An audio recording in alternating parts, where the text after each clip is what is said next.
Hi, my name is Antonio, and I'd like to talk about my experience in transforming my life through the God Pod at Pierce County Jail while I was attending, or inmate in Pierce County Jail.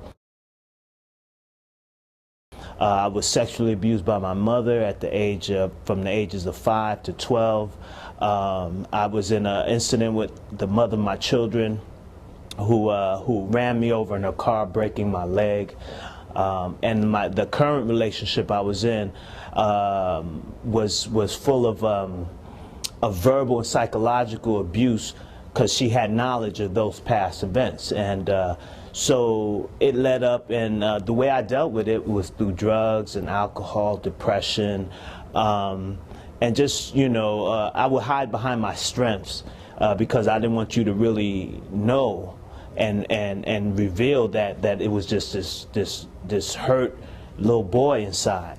And so I lived my life that way. I never got any professional help for it, so I just dealt with it the best way I know how. So here I am in Pierce County Jail for domestic violence, and I'm writing this letter. And my thought was that I would write it and present it to the judge. And then they put up a sign on the window at 3 East saying, are you ready to stop coming to jail all the time? Are you ready to give your life to God?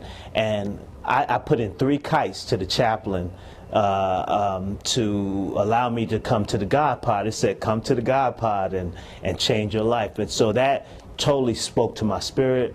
I put in the kites, and Chaplain Odegaard came down, interviewed me, and thank God he allowed me to come to the God Pod. While I was in the God Pod, I had written this letter already. It was about 7-8 pages long. And my cellmate, I read it to him. And thank God I was in the God Pod, because the first thing he told me was he said, you should pray about that, Antonio. Because the letter was pretty venomous. I spoke about, I came off as, if you didn't know me, it comes off like I was misogynist, that I hated women, and I was really angry, because there was a lot of anger in the letter. And I was trying to justify what I had done with my past. And so thank God for my brother in the God Pod told me to pray about it, and I did. And this was one of the few times I've heard God answer me. And I'm down on my knees and I'm praying, and I heard God say to me, you need to tear that letter up. And I stood up. I said, man, there's no way I'm tearing this letter up, because I do a lot of writing, and it was just like a Pulitzer Prize. It was like the writing, I perfected the letter, and there was no way. It was all ego and pride. I said, there's no way I'm gonna tear this letter up. And I wouldn't let no one read it. I wanted to read it to them so that I could put all the points in that I needed. But meanwhile, thanks to the God Pod, there's preachers and teachers and pastors that come in from like 7 a.m. to like 9 at night every day of the week except the weekends. And so you can't pay for this type of Bible study. It's like seminary. I learned so much about the Bible and what Jesus wanted for my life, and and I learned a lot about myself as it pertained to the Bible. And so that was a relief. And one day, I think it was on a Tuesday, Brother Mike came in, and he would teach on Tuesdays, and he was talking, and he said something. I can't say it verbatim, but he said that you cannot justify your present with your past, something like that. And that spoke to my spirit. And after that Bible study, I went and got those 3 guys, and I asked them to forgive me for poisoning them with this letter, with my emotions. I asked God to forgive me, and I went on and tore the letter up.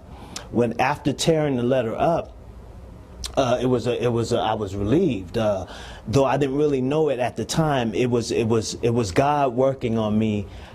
He allowed me to get this stuff out of me. I needed to get it out of me, and He used that vehicle to allow me to do that.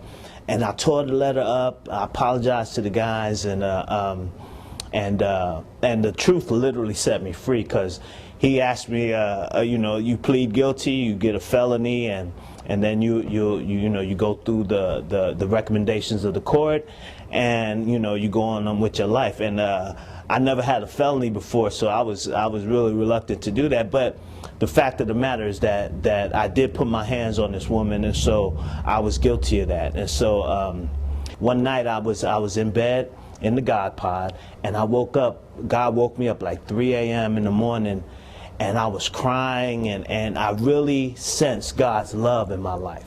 Now I knew what love was. Prior to that, my ideas of love was mostly sex. That's how I equated love with sex. So I really sensed it, and I just started crying and thanking God. Right there, it was just me and him, and everybody was asleep, but it was a great experience. What I saw in the Bible was I saw myself. Before, the Bible pertained to other people. The other people's lives could be affected, but my life could not be affected by the teachings of Jesus Christ. I didn't relate with the teachers. So with the chaplains and the pastors and teachers that came in, taught me that I was in the Bible. I seen myself in the trials and tribulations that Job went through, or that Daniel or David went through. I could identify, or what Jesus went through. I could identify with the struggles that they had, and how they allowed God to use those struggles to help other people and ultimately help themselves. It's highly important that if all churches, any organizations that have a jail ministry or prison ministry, to go in, take the time out to come in and preach God's word, because I believe that's where God is in jails. Those, I equate it to anyone has a job. If you show up to your job and you're not needed, then you don't really like that job, and you like to show up and do work. So in jail, God is needed. And so God shows up, and His presence in the God pod and all throughout the jail is definitely is eminent. He's there.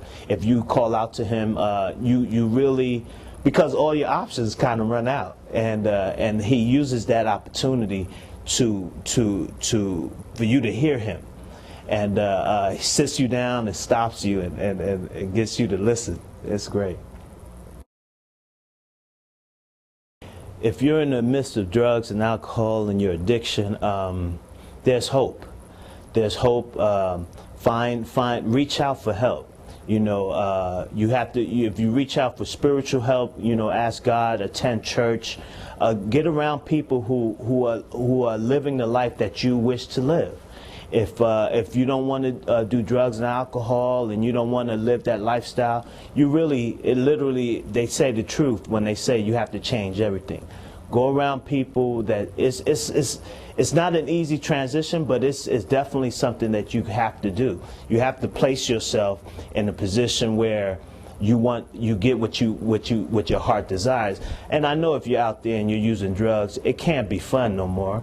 It stopped being fun probably a long time ago for you. So, change your life, because it's only going to get worse. I'm proof of that. It gets worse each time. I started using drugs years ago, and they used to tell me in treatment centers that it's going to get worse. And my thought was like, how is it going to get worse than it was? It can only get as bad as it was. But literally, for me, the consequences get worse. Things just get worse as you go on. So my recommendation, my plea to you, if you're using drugs and alcohol and you want to change your life, because you have to have the desire to change, is to reach out for help. There are resources in churches. There's resources. Tacoma Rescue Mission is a great resource. There are many resources that you can reach out to change your life, but you have to want it.